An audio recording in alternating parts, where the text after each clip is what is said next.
What about this Nibiru, the brown dwarf? What is this? That is, what should I say, an observation from ancient civilizations, the Sumerians, that there could be other planets like that. Astronomers, scientists have seen no evidence. We have discovered new dwarf planets, Eris and others. We're looking for planets around other stars and finding them, but there is no risk of a renegade planet hitting our planet in 2012. Now, there are literally millions of asteroids and comets zooming through our solar system, and a number of them apparently pose a potential threat to Earth. Well, it's NASA's job to monitor these flying rocks, but it lacks the money to do it properly. For more on funding the Meteor Hunt, let's join RT's Dina Kozovsky in our Washington studio. Dina, tell us all about it. Hi there, Carrie. Well, imagine this scenario. NASA, the one institution responsible for spotting asteroids that could pose a threat to planet Earth, apparently doesn't have enough money to do this. This is according to a federal report. But how could the U.S. government allow this to happen? Well, apparently the United States Congress assigned NASA with this mission several years ago, but never really gave it the amount of money it needs to update its telescope systems. This is crucial for completing this mission. So what will happen now? Armageddon? After all, this is an issue that doesn't just affect the United States and Russia, but really planet Earth itself. Well, here to discuss these scary, scary prospects, Baron Soka from the Space Frontier Foundation. Thank you so much for being here. So according to this report, NASA is able to only complete 1/3 of this project because the telescope systems aren't updated. So what does this mean for this mission and for all of mankind then? Well, NASA needs $1 billion more to keep tracking these asteroids over the next 12 to 15 years.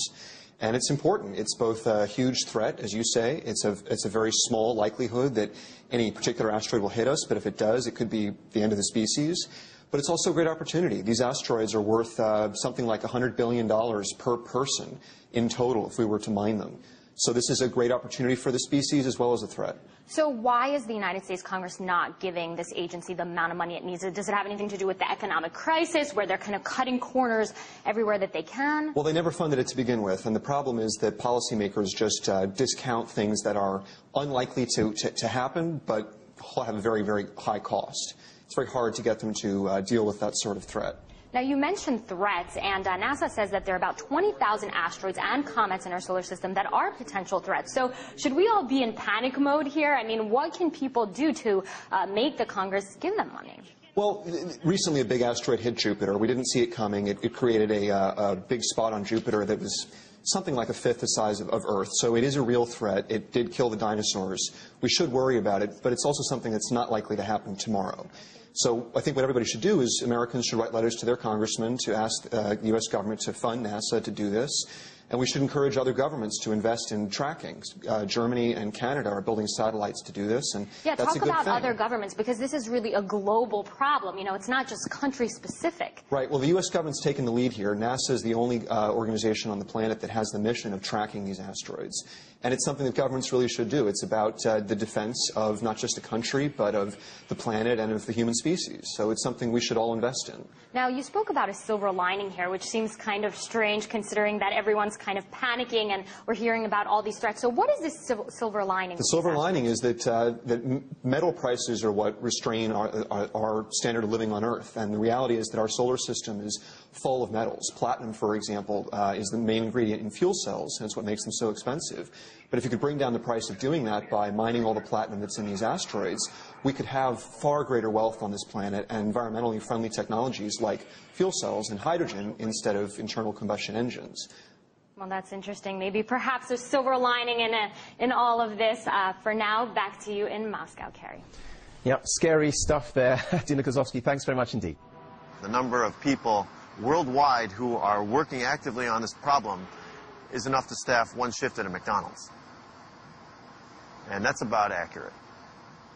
If we discovered tomorrow that a huge asteroid was hurtling toward Earth, the world's attention would turn toward NASA astronauts Ed Lu and Stan Love, who've developed what experts say is perhaps the best plan to save the planet.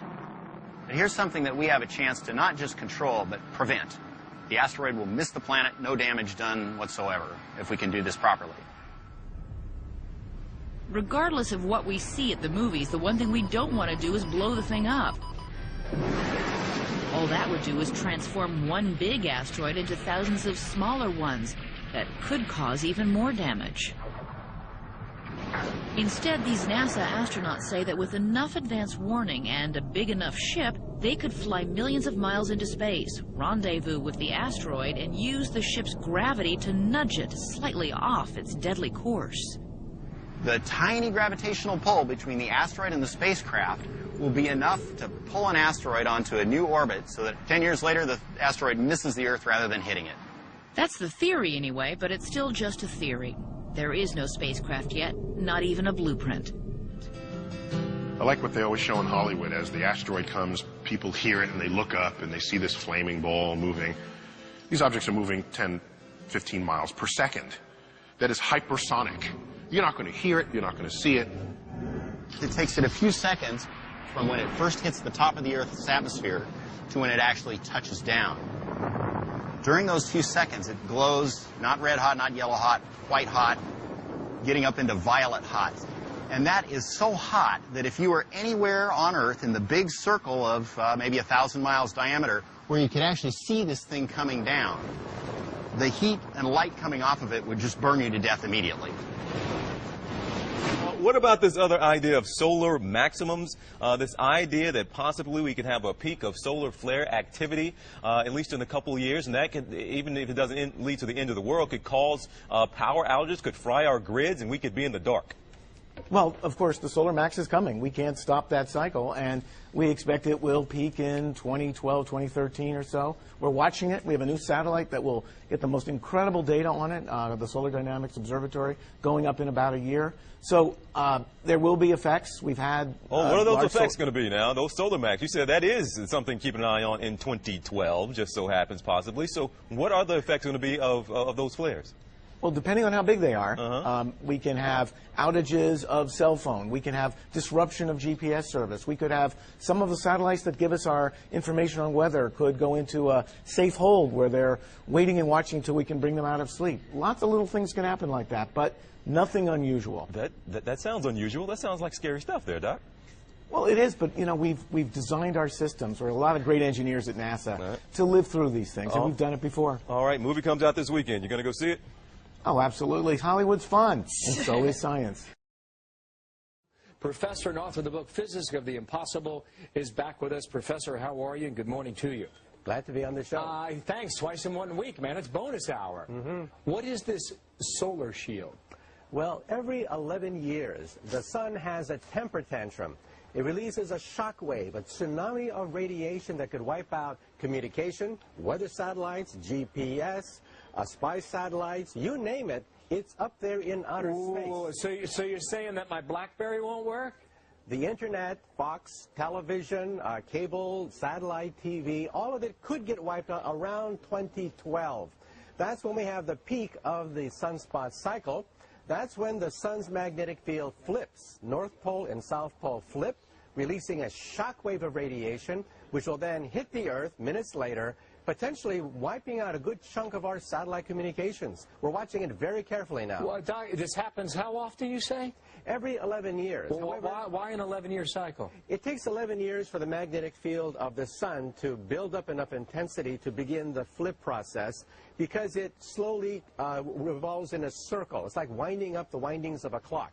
If you wind up the mainspring of a clock too much, it boing, comes out of control. Same thing with the sun's magnetic field. It literally flips every 11 years, releasing a shock wave of radiation. And that means we have to start to think about reinforcing our satellites, building redundant systems, because it means that GPS, the power grid, weather satellites, communication satellites, satellite television, all of that could get disrupted, peaking around 2012. So your point is we can't do anything about it in space, but we can do something back here on Earth. That's right. But backup systems, are companies really doing that? Well, they're going to have to do it because, see, we scientists made a mistake. We thought that the next cycle was going to be quiet. Well, some of our data was off by a factor of 20, and that's why we're issuing this alert now. We made a mistake. The next cycle, peaking around 2012, will be much more serious than we previously thought.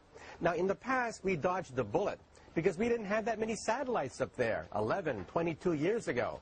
back in 1990, we didn't have that many space satellites. So while we all went about our lives yesterday, we came very close to a catastrophic event here on planet Earth, and we didn't know about it. It turns out we just missed getting hit by an asteroid, a piece of solid rock, roughly the size of a 10-story building.